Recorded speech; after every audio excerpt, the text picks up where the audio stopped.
facha que soy, ¿no? ¡Vamos! Bienvenidos todes al programa de educación y cultura Diálogos Compañeres de la Radio Germán Abdala. Producción y conducción, militantes de Patria Compañera. Nuestras vías de comunicación: Facebook, Patria Compañera; Instagram, Patria Compa; Twitter, Patria Compañera.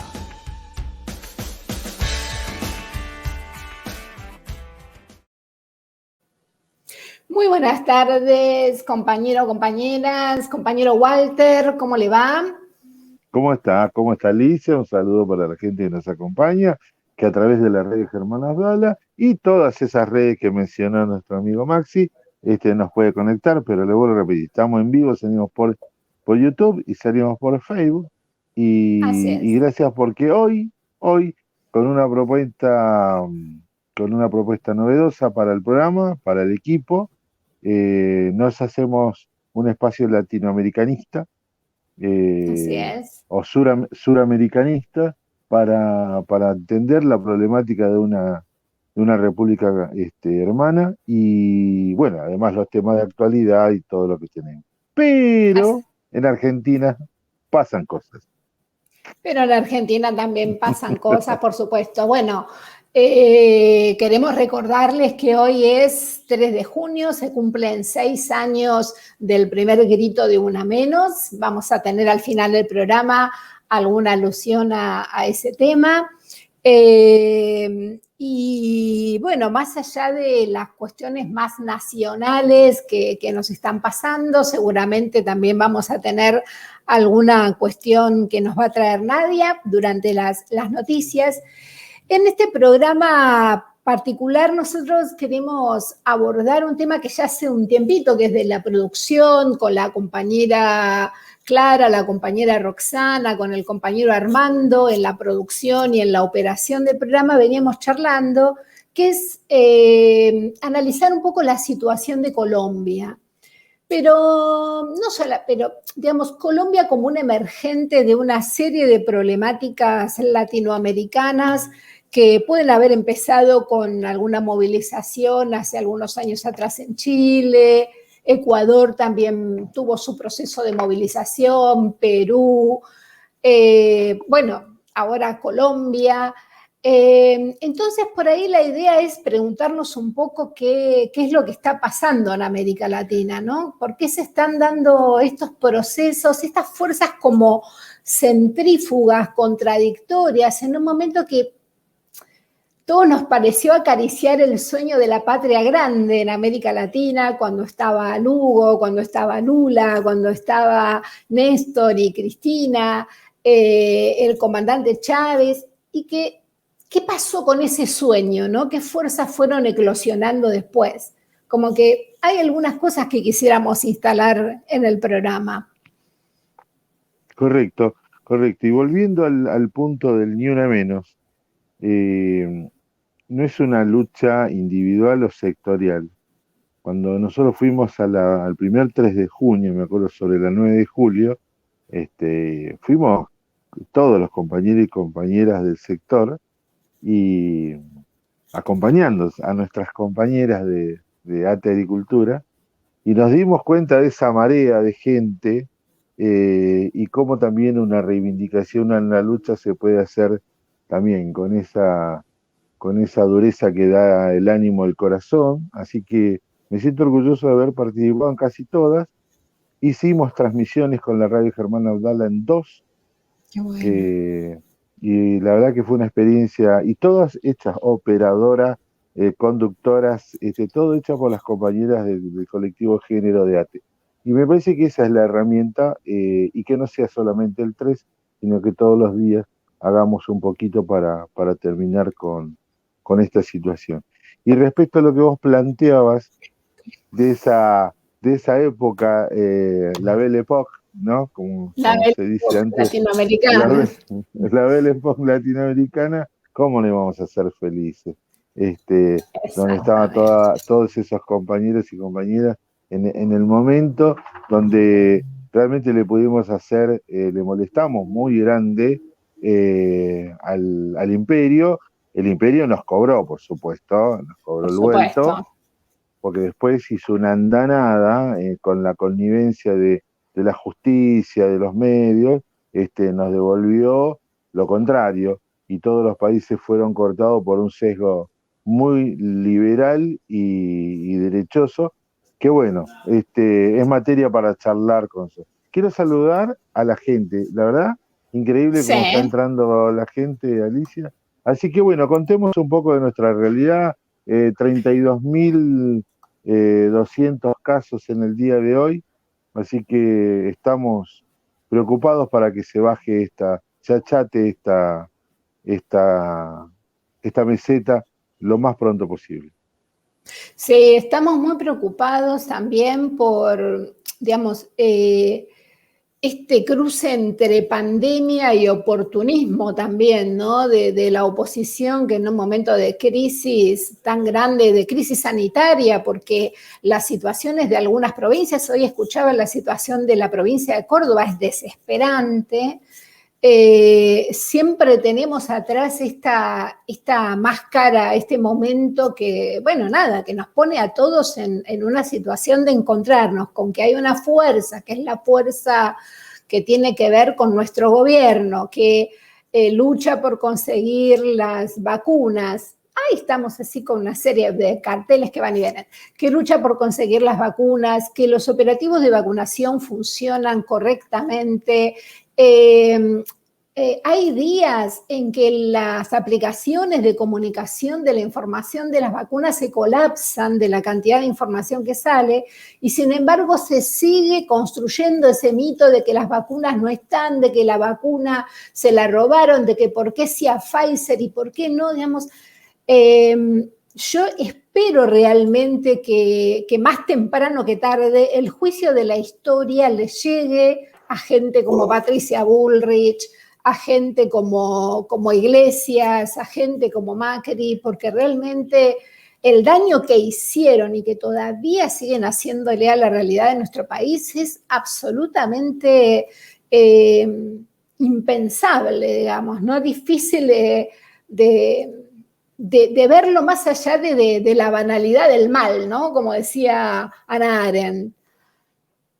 Sí, y en el medio también, en el medio de situaciones complejas, estamos debatiendo mucho en el espacio de la comunicación, no hay rol de los medios son fierros, hay que discutir Sí, el rol de los propietarios de los medios, no confundamos la cuestión. Los medios no son ni buenos ni malos, hay que discutir el rol de los dueños de los medios, porque ahí está enquistado uno de los principales objetos de estudio en este último tiempo, de cómo han abordado, cómo han aportado y cómo han incidido en la construcción de la realidad, hoy más que nunca. Hasta el momento no había sido tan desembosado, o al menos yo lo entiendo así. Eso por un lado. exactamente. Por otro lado, nuestro rol, porque más allá de lo ideológico, donde nosotros lo expresamos, nuestro programa se llama Diálogos Compañeros, nuestra agrupación es Patria Compañera, no estamos ubicados. Acá no hay verso. Ahora, aquellos que escudados en un supuesto objetivismo o en un supuesto, la supuesta imparcialidad, nos vienen a querer dar cátedra de cómo tenemos que vivir, cómo tenemos que pensar y cómo, sobre todo, votar, nada más lejano. Así que nuestra solidaridad, yo quiero con un compañero Marcos, que además, yo escuché muchas voces disonantes diciendo, bueno, pero también, no, muchachos, no matemos al mensajero. El hecho está claro, hubo una acción concreta contra una dirigente política que se ha Sí, encargado de destruir las esperanzas de todo un pueblo desde distintas maneras. Y todavía no entramos en los juicios sobre la cuestión de los asesinatos de, de Sergio, de Maldonado y del compañero exactamente. Santiago Maldonado y el compañero Rafael Nahuel. Rafael Nahuel. Me ayudaste, gracias.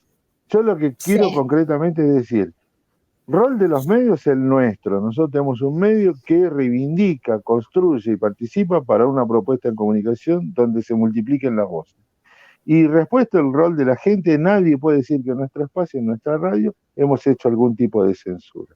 Al contrario, la disonancia se discute acá adentro, cara a cara con la gente. Exactamente, Entonces, exactamente. Tomás Méndez, nuestra reivindicación, nuestro reconocimiento, nuestro apoyo, Nuestra le solidaridad. hemos cursado, le hemos invitado a que participe en la radio. La radio Germán Abdala le da un espacio, no tiene ningún problema. Pero no es por oportunismo, porque lo creemos así, querida amiga. No, no, no es por oportunismo y además, sinceramente, nosotros, y retomando un poco el carácter latinoamericano que le queremos dar a nuestro programa de hoy, la verdad es que la preocupación, nosotros tenemos una preocupación profunda por lo que pasa en Argentina, pero también tenemos una preocupación profunda por la destitución de las democracias populares, ¿no? Por la imposibilidad de crear democracias populares que realmente tengan un sentido nacionalista, un sentido soberano, que trabajen para y por el pueblo. Esa es una preocupación argentina, pero también tiene que ver con lo que está pasando en toda América Latina, con tipos como Duque, con tipos como Bolsonaro, con tipos como Piñera, con el golpe de Estado que le hicieron a Evo Morales.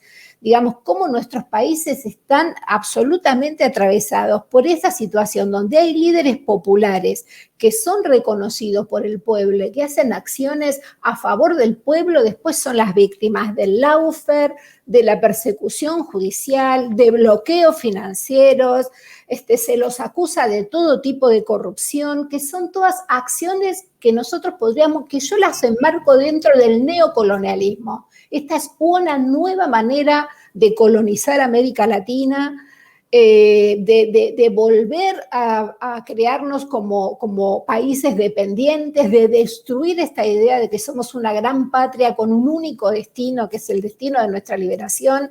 Entonces me parece que hay que ser un poco más contundentes en estas cosas que decimos, y me parece que tenemos que trabajar para multiplicar los espacios de comunicación popular como es la Radio Germán Abdala. Muchas gracias. Quiero contarte que Juan Sebastián, nuestro invitado de hoy, ya adelantó esto en el Off the Record, y la verdad, digo, me pone re contento. Vos y yo nos hemos puesto a estudiar, a ver por dónde entramos. Ya él decía, yo quiero hablar por acá. Qué lindo. Sí, porque es así nuestro compañero. No sé qué hacemos. Yo quiero que esté Nadia, quiero que venga Nadia, que nos dé Sí, las yo noticias creo y ya después. que hacemos así, le pedimos a Roxana la placa de noticias, la recibimos a Nadia y ahí terminamos de cerrar un poquito la actualidad y después pasamos a la entrevista. Dale.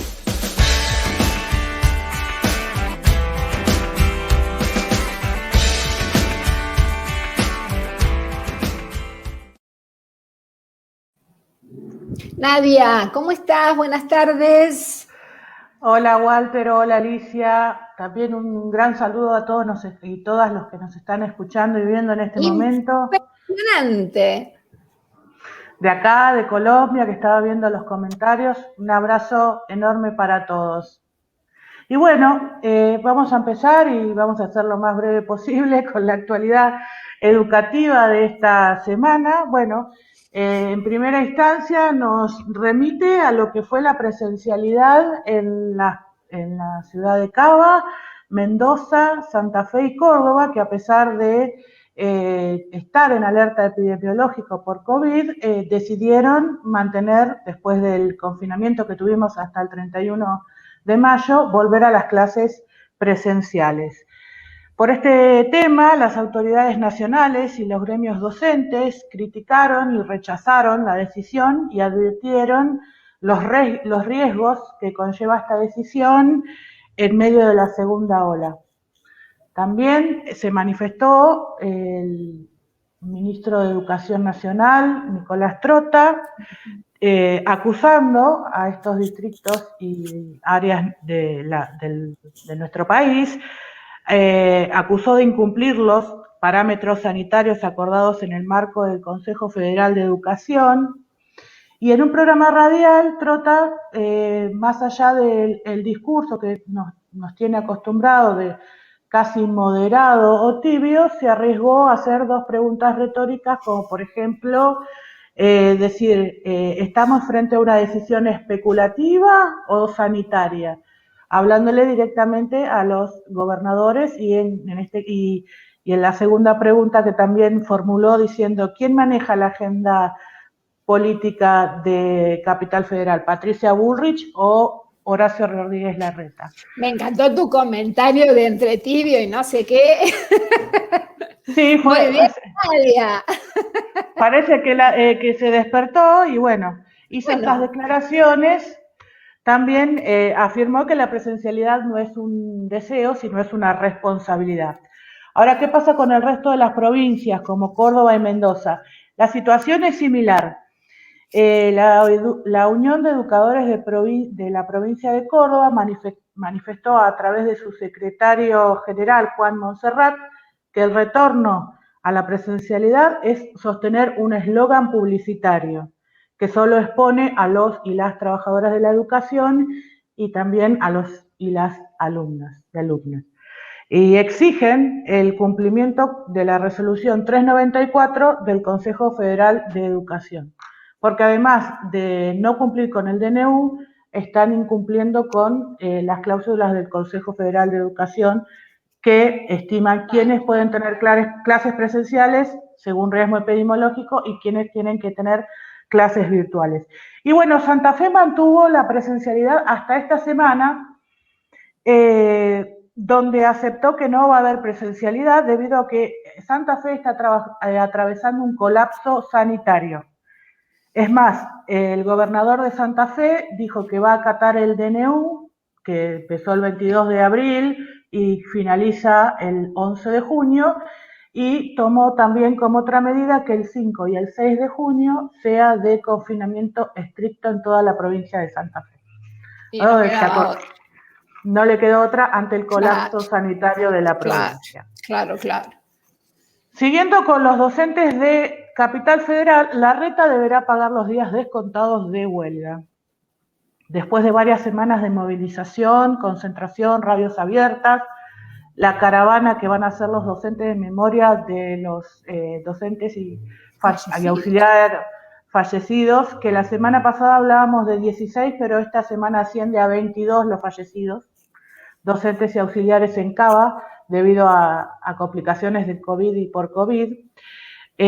Bueno, en marco de todas estas acciones que tomaron los gremios, el Ejecutivo porteño descontó los días de huelga a más de 70.000 trabajadores y trabajadoras. En algunos casos los descuentos superaron los 30.000 pesos, que significó una reducción del 85% del salario docente.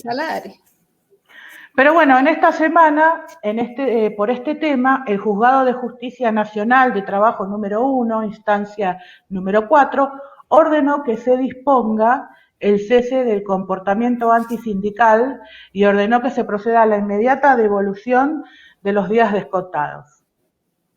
Este fallo judicial marca jurisprudencia de aquí en adelante para las medidas de fuerza que realicen de aquí en más los docentes porteños en el marco de la vuelta a la presencialidad. Claro. Este fallo tiene que ver como respuesta a un escrito judicial que presentó el gremio ADEMIS, ¿sí? Y la justicia falló a favor de ellos. Siguiendo con los docentes, pero en este caso universitarios de Cava, esta semana gremios docentes y gremios no docentes enviaron una carta al ministro de Salud de Capital, Fernán Quirós, exigiéndoles que sean incluidos en el plan de vacunación. Denuncian que el gobierno porteño los dejó fuera del plan de vacunación, pese a una resolución del Consejo Federal de Educación que establece su inclusión. ¿Qué respondieron desde el Ejecutivo porteño? Bueno, que para poder incluirlos en el plan de vacunación, Nación les debe mandar una partida más grande de vacunas, si no, no les están sus posibilidades. Claro. Esa fue la respuesta por parte de... respuesta. Exacto, por parte de el gobierno de la ciudad. Y con respecto también a educación, hay noticias que están circulando, rumores de el adelanto del receso escolar. Eso es una noticia que viene dando vueltas, hasta ahora no hay nada confirmado, pero Nación, Provincia de Buenos Aires y Capital están analizando el adelantamiento del receso invernal escolar, que generalmente se da las 2 últimas semanas de julio. Claro. Bien, ¿cuáles son los argumentos desde la provincia? Bueno, asegura Agustina Villa, que tiene un calendario flexible que puede hasta inclusive extender para que se pueda adelantar el plan de vacunación y no exponer a trabajadores y trabajadoras, alumnos y alumnas a los extremos fríos que se vienen. Y por parte de Capital Federal también argumentan el tema climático, no hablan de vacunación, pero dicen que si se va a extender, bueno, los alumnos serán los que tendrán las vacaciones y los docentes tendrán que tener capacitaciones en las instituciones, jornadas institucionales. Bueno, en otro orden de noticias, diputados analizaron los desafíos para la niñez en pospandemia. Con la participación de docentes, especialistas en pedagogía y la Comisión de Familias, Niñez y Juventudes, realizaron una reunión informativa sobre los efectos que la crisis sanitaria provoca en infantes y adolescentes. Entre los puntos más destacados que se revelaron en esa charla informativa fue, bueno, la falsa antonimia de escuelas abiertas o cerradas. Las escuelas nunca cierran, sino que asumieron otra modalidad de enseñanza. También hablaron que en la escuela no solo se dan contenidos académicos, sino que se contiene y se ayuda a detectar distintos trastornos funcionales, se ayuda en el calendario de vacunación y se ayuda también a prevenir situaciones de violencia, y que estos factores, debido a la pandemia, hicieron que no se fueran difíciles de abordar. Pero lo que a mí me pareció más importante es que destacaron el esfuerzo realizado por las escuelas, por los docentes, para mantener el vínculo. Destacaron que los docentes no solo han puesto su capital económico, sino que han puesto su capital intelectual y emocional para mantener el vínculo y el contacto con sus alumnas y alumnas durante toda la pandemia. Y que hay una deuda, ¿sí?, que habla de las familias de los barrios vulnerables, de los barrios populares, con las que no se tuvo conectividad o no se pudo tener vínculo. Claro. Eso lo reconocen como una deuda pendiente. Pero por último, hablando de políticas educativas que acortan un poco más la brecha entre lo que es la exclusión y la inclusión dentro de la escuela, el Ministerio de Educación lanzó en estos días el Plan Egresar, destinado a jóvenes que tienen materias pendientes, jóvenes que han cursado sexto año durante los años 2016 hasta el 2020 y le han quedado materias pendientes para poder egresar. La iniciativa incluye una ayuda económica mensual y da la posibilidad de cursar trayectos curriculares de duración cuatrimestral. El plan alcanzará un estimado de 400.000 estudiantes. Se estima que en la primera etapa se destinarán 4.000 millones de pesos para cubrir los gastos de 80.000 jóvenes. Repito, la cursada va a estar contenida en los alumnos que terminaron en el 2016 y 2020. La inscripción será del 14 de junio al 16 de julio en la plataforma Educar del Ministerio de Educación de la Nación, y el plan intenta trabajar articuladamente con el Instituto Nacional de Juventudes con el objetivo de que sea el Estado quien vaya a buscar a aquellos y aquellas jóvenes en mayor situación de vulnerabilidad para que culminen sus estudios. Y vale aclarar que esto es paralelo al plan que ya existe, al programa Fines Deudores, que tiene que ver con los alumnos que tienen materias pendientes de distintos años. Esto es para alumnos que cursaron sexto año y le faltan materias para poder egresar. Te pido, Nadia, si nos podés repetir las fechas, por favor, de inscripción. Sí, las fechas de inscripción va a ser del 14 de junio al 16 de julio, a través de la plataforma Educar, que está en la página web del Ministerio de Educación Nacional. Perfecto. Y tiene fecha estimada de inicio, agosto. Perfecto. Bueno, Nadia, muchísimas gracias.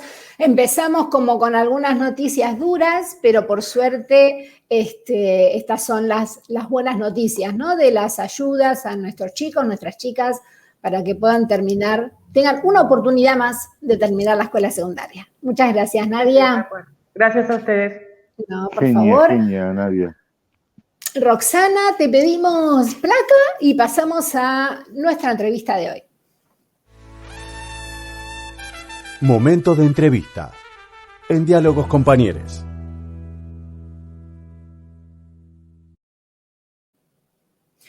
Muy bien, yo voy a presentar brevemente a nuestro querido amigo y compañero Juan Sebastián Buitrago Villamil, que nos acompaña hoy para conversar un poquito acerca de la situación de Colombia. Juan es licenciado en Ciencias Sociales en la Universidad de Caldas, es magíster en Educación y Desarrollo Humano del CINDE, de la Universidad de Manizales, doctor en Ciencias de la Educación, egresado aquí en la Universidad Nacional de La Plata. Es docente universitario y de educación media en el sector público de la ciudad de Pereira, en Colombia, y está preocupado por generar conciencia política del contexto actual. Trata de aportarle a sus estudiantes desde la comprensión lectora y la oratoria elementos esenciales para analizar el entorno y tomar una postura crítica. Juan, sos muy bienvenido, muchísimas gracias por acompañarnos, por estar hoy con nosotros. Y por ahí, antes de empezar la entrevista, nos gustaría que nos cuentes un poquito la imagen que tenés atrás. Hola, muy buenas tardes para todos. Querida Alicia, gracias por la invitación. Querido Walter, muchas gracias por el espacio, por permitirnos visibilizar un poco este proceso de movilización social que se lleva a cabo en Colombia en este momento. Sí, quiero contarles que aquí en mis espaldas tengo una representación de Lucas Villa, asesinado por fuerzas paramilitares en la ciudad de Pereira, exactamente en el viaducto que popularmente ha cambiado de nombre, tenía un nombre muy diferente, hoy popularmente se conoce como viaducto Lucas Villa. El viaducto es un puente que une la ciudad de Dos Quebradas con Pereira y hoy en día se ha convertido en el ícono de la protesta en la región de Pereira de Dos Quebradas y todos los alrededores. Entonces, y también traigo una camiseta de dice, ¿por qué los matan? Esta camiseta pues es una representación muy fuerte acerca de lo que está sucediendo. Están matando a nuestros jóvenes y la pregunta es el por qué los están matando, por qué los están desapareciendo. Ellos están saliendo a protestar, a manifestarse, pero muchos de ellos no han podido volver a sus hogares y han resultado en un río, han resultado sin un ojo, han resultado agredidos por la fuerza pública, por la fuerza del gobierno. Entonces, un poco como el contexto acerca de la bandera de Colombia, que hoy quiero que se vea a nivel latinoamericano y que se visibilice. Juan, por ahí preguntarte un poquito, sobre todo para la audiencia argentina, contarnos un poquito, digamos, este conflicto como de larga data en Colombia, ¿no? Entre la FARC, lo que pasó con el proceso de paz, cómo llegamos hasta acá yendo un poco hacia atrás, ¿no? Claro, hacer una línea del tiempo muy, muy precisa, muy corta, para ubicar un poco el contexto del origen de la violencia en Colombia, tendríamos que remontarnos alrededor del siglo XIX, siglo XX. Es toda esta lucha de clases se da a través de lo que se conoce como el bipartidismo, un partido liberal y conservador que luchaban por el poder, y a raíz de esas luchas bipartidistas es que se origina la mayoría de los conflictos en nuestro país. Pero el punto principal para denominar violencia en Colombia fue 1948. 1948 fue la muerte del líder liberal Jorge Eliezer Gaitán.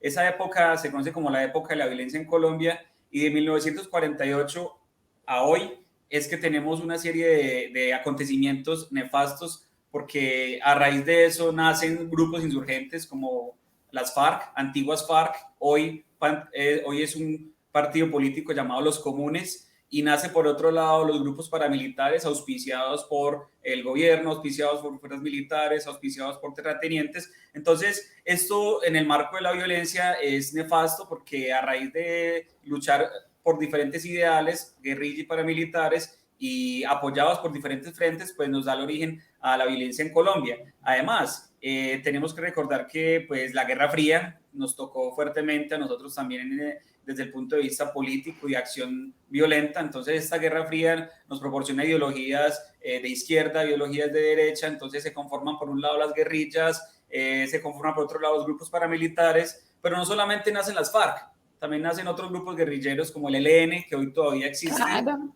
También nace el EPL, que tenía más como una ideología marxista. Nace el M-19, que hoy en día ya no existe, hace parte ya de grupos políticos.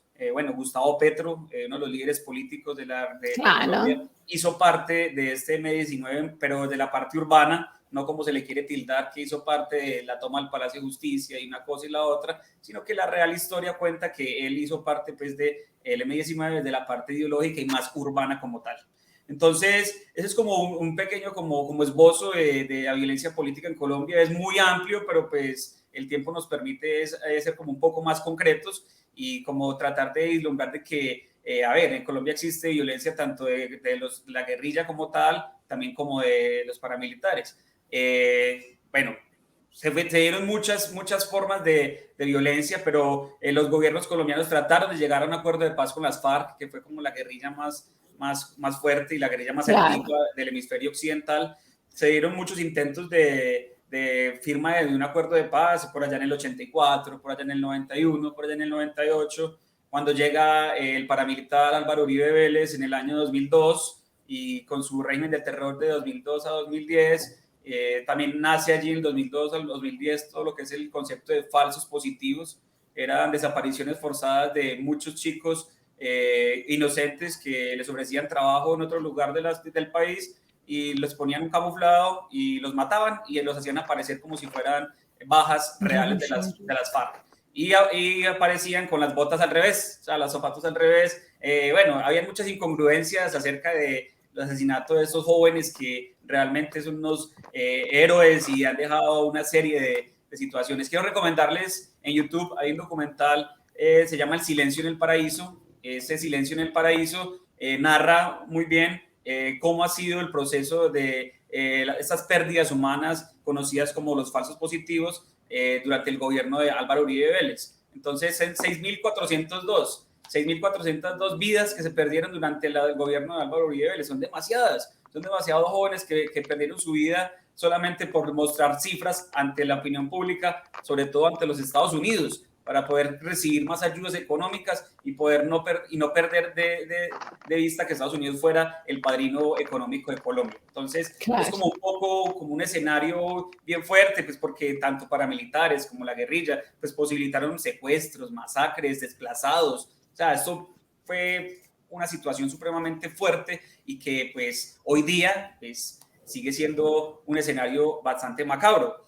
Pero ya siendo un poco más contemporáneo, sí, en el 2012 empiezan una serie de acercamientos entre las FARC, guerrilla, y el gobierno del presidente en ese momento, Santos, y llegan a un feliz acuerdo en el año 2016. Se firma un acuerdo de paz donde ya se genera una serie de posturas de lado y lado. Ustedes saben que pues, en un acuerdo de paz tienen que ser tanto los unos como los otros, no puede haber una imposición.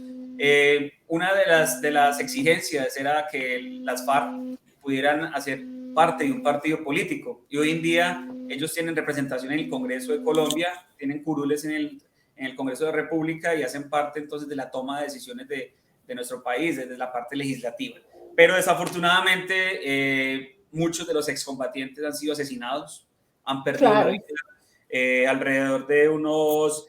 bueno, solamente este año, 67 excombatientes de las FARC han perdido la vida, solamente este año.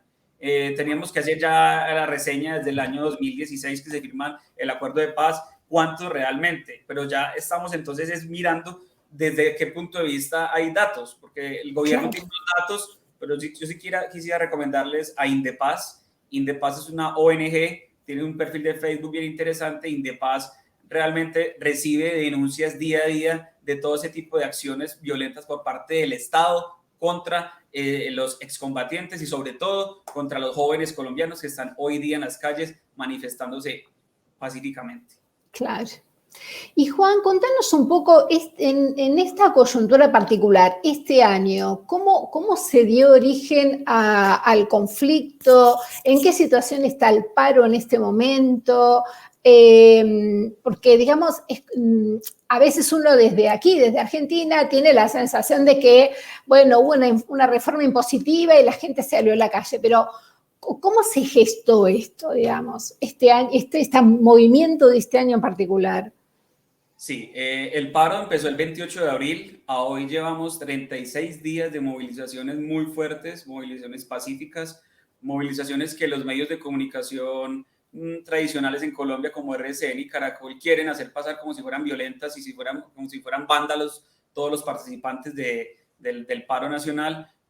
Hay de todo, yo diría que el 99% de los manifestantes somos pacíficos, hacemos muy buena acción en las calles. Y hay un 1% que aprovecha ese tipo de cosas, que ese 1% queda como entre comillas, porque en muchas ocasiones son infiltrados del Estado colombiano que provocan que esto se den una serie de vandalismos en la ciudad y que a causa de eso entre ya las fuerzas del Estado a reprimir no solamente a esos que empezaron el vandalismo, sino a toda la juventud colombiana y los encierran, les tiran gases lacrimógenos y los atacan y los persiguen, los desaparecen, los meten en las tanquetas, nunca vuelven a aparecer. Entonces, ese tipo de acciones se está incrementando día a día. Se volvió un accionar y se volvió algo sistemático. Así el presidente de Colombia y la canciller lo nieguen, eso se volvió algo sistemático porque es repetitivo, es el mismo accionar en diferentes lugares de Colombia. Entonces, es simplemente como un análisis bien sencillo. Si estamos actuando igual en diferentes partes de Colombia, pues es algo sistemático, algo que el gobierno colombiano está implementando para callar a todos estos chicos que están saliendo a las calles a protestar. ¿Cómo inició todo? Pues veníamos de un descontento social, de una falta de oportunidades, veníamos de unas situaciones de alejamiento por parte del gobierno nacional, de descuido del gobierno nacional acerca de la falta de oportunidades, oportunidades en salud, en educación, en vivienda. Este tipo de falta de oportunidades estaba siendo un detonante como tal frente a lo que eran las clases menos favorecidas en Colombia. Pero la gota que rebosó el vaso fueron dos reformas que quería implementar el gobierno nacional: la reforma tributaria y la reforma a la salud. Esas dos reformas nefastas porque apuntaban a atacar el bolsillo de los colombianos menos favorecidos. Iba en contra de todo lo que tenía que ver con el avance social de estas clases menos favorecidas. Por ejemplo, para Colombia, una persona de clase media es una persona que tenga por lo menos un salario de unos $200. Es una persona de clase media. Y ya empezaban con esa reforma tributaria a gravar esos salarios de $200 para poder que le llegue menos salario a esa persona. El gobierno colombiano quería hacer pasar ante la opinión pública que esa reforma tributaria era para favorecer las clases bajas, para poder posibilitarles un salario social, para poder posibilitarles un ingreso solidario, pero todo eso fue populismo. Todo fue populismo, las personas no creyeron en eso, se informaron, se documentaron, leyeron y se cansaron, salieron a las calles. Junto con esto hay una reforma a la salud que en pocas palabras lo que quería era privatizar la salud. Entonces, en este orden de ideas, las personas se cansaron, salieron a las calles. Hay que dejar claro que esto no es de un partido político, esto no es de la izquierda, esto no es de Gustavo Petro, como lo quiere aparecer el Caracol y RCN, que es lo que multiplica como si fuera un reproductor de las noticias de la Casa de Nariño en Colombia. Entonces, no es una movilización de Gustavo Petro, no es una movilización de la oposición, es una movilización de la juventud colombiana. Y tampoco es una movilización solo de los universitarios, que también hacen parte de ese grupo de movilizados, sino que hacen parte de un nuevo sujeto político social colombiano. y ese nuevo sujeto político social colombiano lo conforman, por ejemplo, las barras de fútbol, la secundaria en Colombia también está metida en esto, los universitarios, claro, pero también los jóvenes que no tienen oportunidades, los desempleados. Todo este tipo de personas hacen parte de una inconformidad muy fuerte y claro, pues se unen las centrales obreras, en este caso en Colombia se llama la CUT, Central Unitaria de Trabajadores, pero sí, hay una dificultad acá.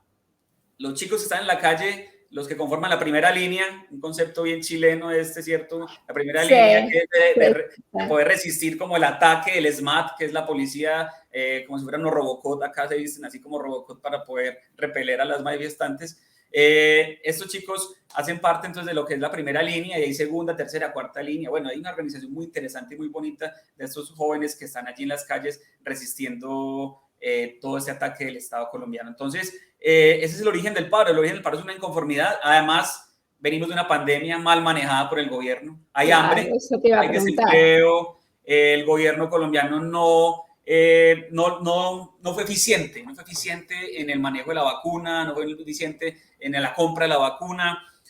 No emitió dinero, no le transfirió dinero a las empresas para poder subsidiar salarios, sino que eso generó fue desempleos. No hubo renta básica. El caso Argentina, que sí hubo renta básica y hasta aumento del salario social de los que pueden tener esos beneficios. Entonces claro, hay hambre, hay desespero. Hay personas que realmente están llevando, como se dice en Colombia, están llevando de esta situación muy fuerte. Entonces, esta situación aumentó el hambre. Lo que hizo fue que el gobierno le dio beneficios a los bancos, el gobierno le dio beneficios a las grandes superficies. Entonces, esta situación fue muy fuerte, muy fuerte. Claro. Y pues ese fue el estallido, cómo el gobierno colombiano solamente le aportaba a los grandes bancos y dejaba desfavorecida a la población como tal. Y te quería preguntar, Juan, porque vos me decías, bueno, en estas manifestaciones donde hay mucho, por supuesto hay un protagonismo juvenil muy grande, jóvenes universitarios, jóvenes no universitarios, jóvenes trabajadores, y vos hablabas de, bueno, está emergiendo un nuevo sujeto político, pero mi pregunta es, ¿existe una oposición a Duque me refiero, ¿no? A Uribe, en definitiva, que anda atrás de todo esto, que pueda organizar este nuevo sujeto político, esta movilización? Porque dentro de todo nosotros a principios de 2022, si no me equivoco, ustedes tienen elecciones nacionales. Entonces, ¿cómo te parece a vos que va a repercutir esto y quién es el que pueda capitalizar con la misma fuerza de cambio estos cambios que están impulsando los jóvenes? Bueno, esto ha generado como dos panoramas políticos posibles a futuro, ¿cierto? Sí. Un primer panorama político posible es que la oposición, que sería aquí en este caso Gustavo Petro y una serie de políticos que lo rodean, puede aprovechar este descontento social para poder fortalecer su campaña política. Pero él no está dirigiéndose al paro, él no está fortaleciendo el paro, simplemente que por vías secundarias él puede verse beneficiado a raíz del descontento social de la mayoría de la población. Pero también hay otro escenario. Hay un comité de paro, que es el que se reúne con el gobierno para llegar a acuerdos. Pero los chicos de la calle, los jóvenes que están poniendo el pecho en las protestas, dicen abiertamente, el comité de paro no nos representa. Claro. Y si el comité de paro llega a un acuerdo con el gobierno nacional, nosotros no vamos a levantar el paro. ¿Por qué? Porque no hemos sido escuchados.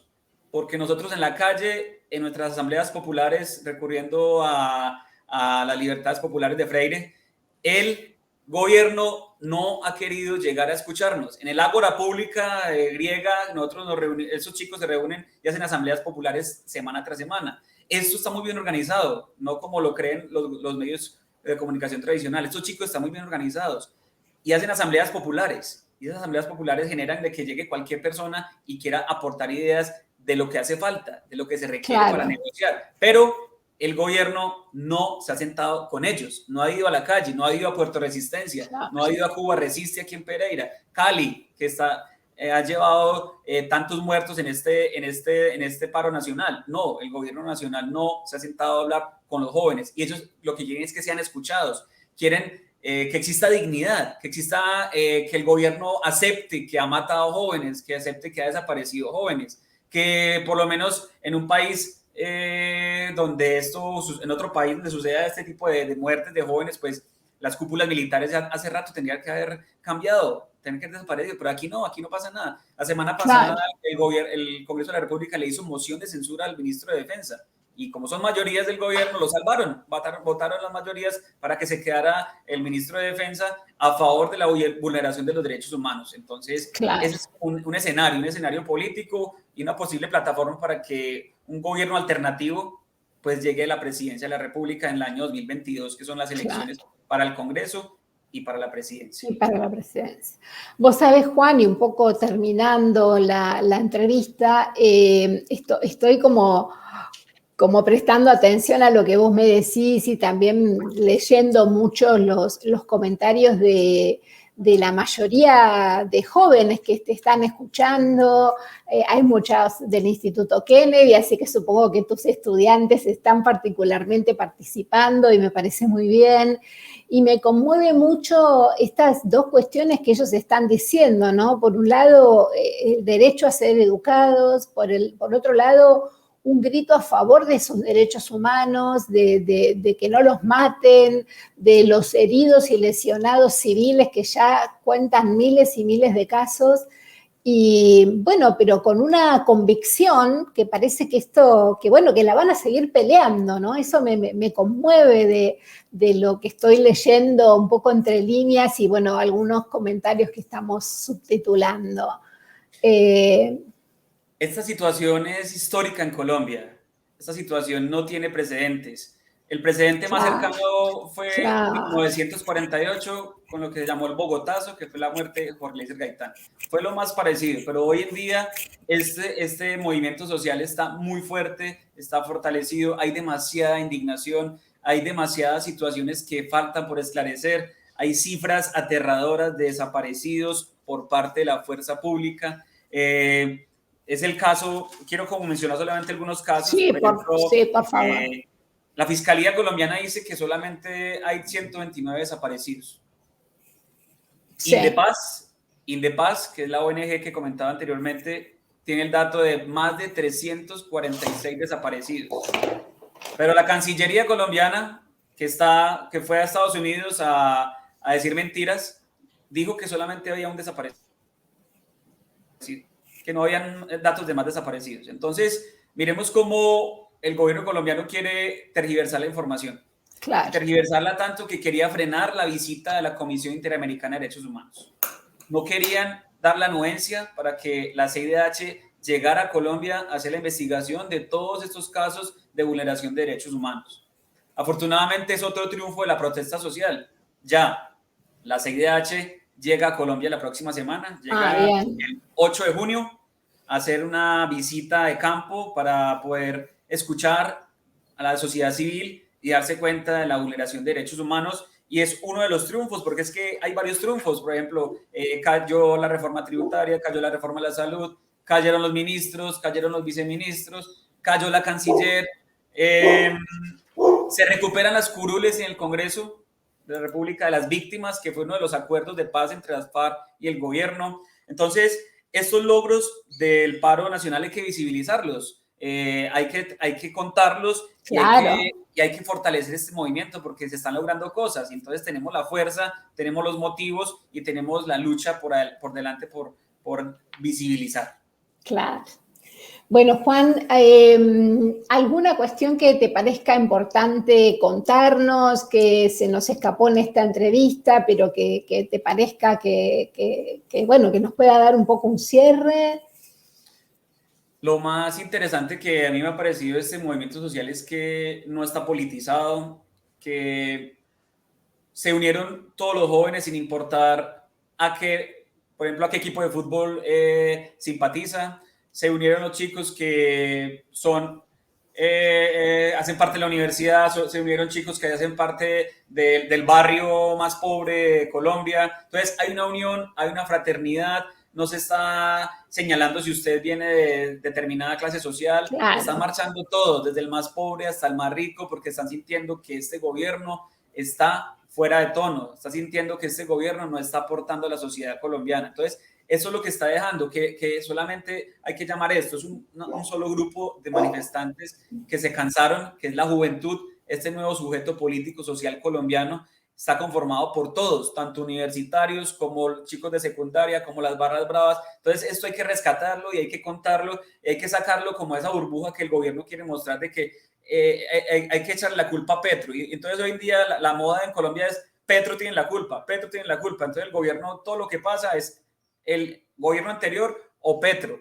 No, esto hay que sacarlo de esa burbuja, hay que contar al mundo de que los chicos son autónomos, tomaron posturas y están cansados de la situación y que el paro hoy está más fuerte luego de 36 días de movilizaciones. Claro.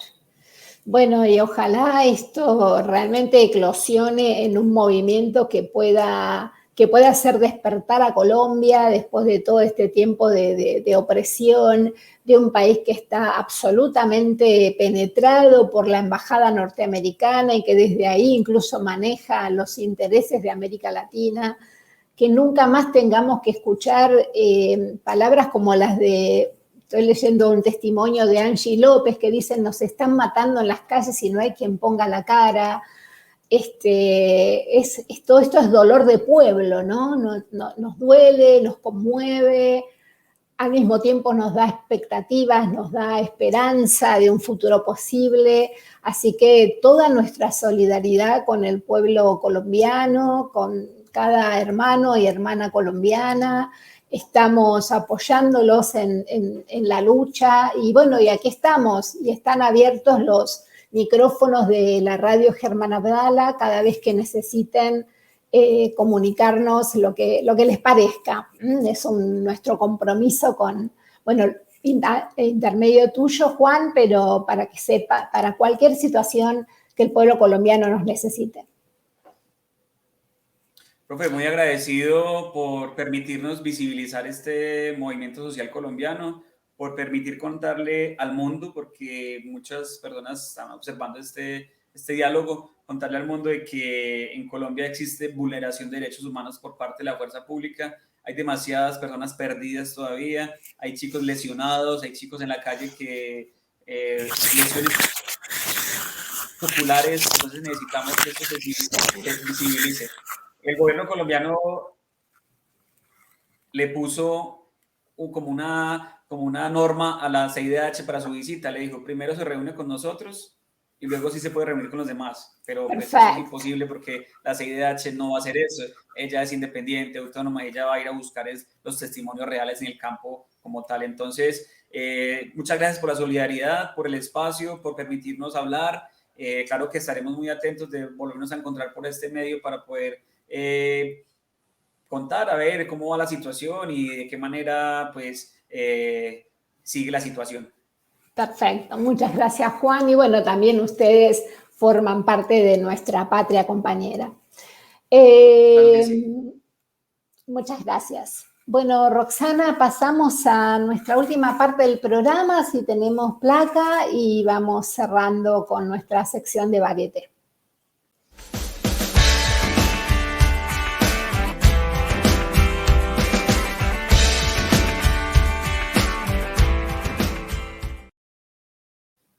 Bueno, contarles que con motivo de la celebración del 25 de mayo, los militantes de nuestra agrupación de Patria Compañera colocamos en las puertas de nuestras casas los mosaicos correspondientes a la campaña 30.000 pañuelos para la memoria.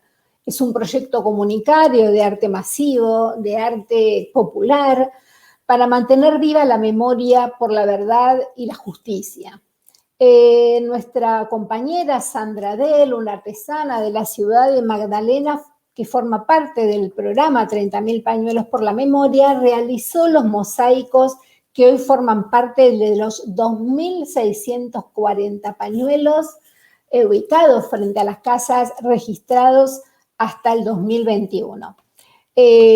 Cualquiera de ustedes que quiera participar de esta campaña puede comunicarse por el correo electrónico memoriamosaicos@gmail.com y por el Instagram memoriamosaicos, donde podemos tener más información También adquirir uno de estos mosaicos y ponernos en las puertas de nuestras casas en nombre de la verdad, la justicia, la memoria y los derechos humanos. Vamos a compartir un video que realizamos los compañeros de la agrupación, editado, y agradecemos de paso a nuestro compañero Lucio Enríquez.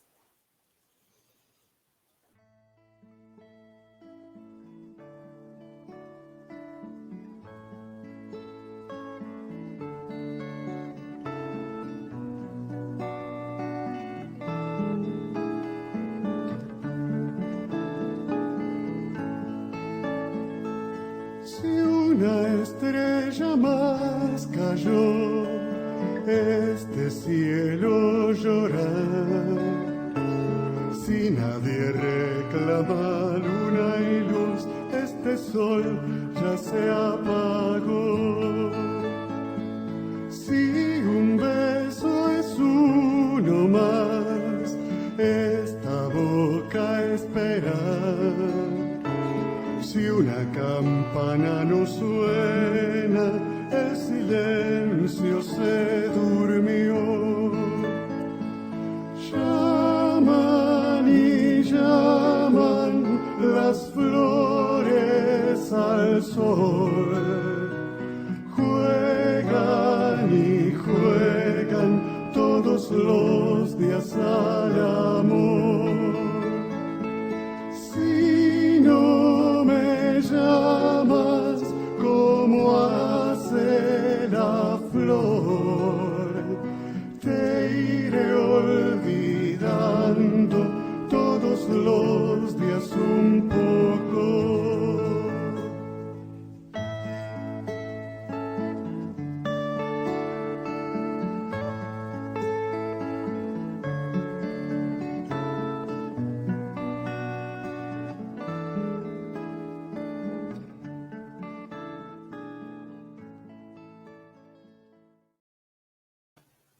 El tiempo pasa, compañeras y compañeros, y nuestra patria latinoamericana sigue hace tantas décadas peleando por sus derechos, peleando por sus libertades políticas, por su soberanía económica. Este es un pequeño homenaje, un recordatorio en el 25 de mayo, que fue el Día de la Patria, a todos nuestros compañeros y compañeras que lucharon, que desaparecieron, que dieron su vida en la lucha por una patria justa, libre y soberana. Y para finalizar nuestro programa, a 6 años del lanzamiento del colectivo Ni Una Menos, como decíamos al principio del programa, para esta fecha se convocó a un cartelazo y se ha convocado a quienes quieran sumarse a colocar carteles en las ventanas, en las puertas, en sus redes sociales, que adviertan sobre la gravedad de los femicidios en Argentina y de la violencia de género en nuestro país. Si no fuera por la pandemia, una vez más estaríamos en la calle pidiendo por la vida de todas las compañeras, de todas nuestras hermanas que mueren todos los días en manos de femicidas, con la lucha permanente que venimos dando contra la violencia machista. Desde nuestra agrupación, desde Patria Compañera, desde nuestro posicionamiento nacional, popular, latinoamericano y feminista, formamos parte de la Asamblea Feminista de La Plata, Berisso y Ensenada, y vamos a compartir un mensaje colectivo de estas compañeras. En un nuevo 3 de junio nuestra lucha será por la reforma judicial feminista. Asamblea Feminista La Plata, Berisso y Ensenada. Bueno, y terminamos hoy aquí nuestro programa. Queremos agradecer enormemente a todos los comentarios que hemos tenido, tanto de compañeras y compañeros de aquí, de Argentina, de la ciudad de La Plata, que nos escuchan, sobre todo los comentarios de tantas jóvenes y tantos jóvenes de Colombia que nos han acompañado, que ahora nos vamos a tomar el tiempo para leer tranquilamente los comentarios, para responderles a cada uno, para realmente abrazarlos en esta lucha colectiva que vienen llevando. Esperemos que realmente podamos hacer, entre todos los países que nos solidarizamos, hacer visibles las violaciones a los derechos humanos que están pasando, que la Comisión Interamericana de Derechos Humanos colabore con la tarea de esta visibilidad, pero sobre todo desde aquí, desde Argentina, porque esto también es un grito para nosotros, también es algo que nosotros decimos todos los días con la mayor de las fuerzas, que es nunca más gobiernos de derecha. Así que los abrazamos, compañeros, compañeras, y muchas gracias a todos nuestros oyentes. Nos estamos viendo, como siempre, los jueves a las 19 horas. ¿Cerramos?